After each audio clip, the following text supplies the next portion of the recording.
Hello everyone, welcome back to this channel. In this video, I will show you the easy and clear steps on how to disable offline mode Microsoft Outlook in computer. So how to disable offline mode Microsoft Outlook in computer? Make sure you keep watching this video until the end.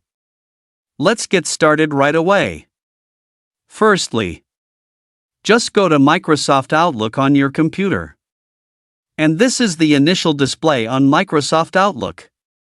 To disable offline mode Outlook, just go. Direct the cursor to the upper right corner of the computer screen. Here there is a setting icon. And tap. Here there are many menu options that you can use. Select the general menu. Now in the general menu there are many menus. Tap the offline menu. Now here it is in the offline menu.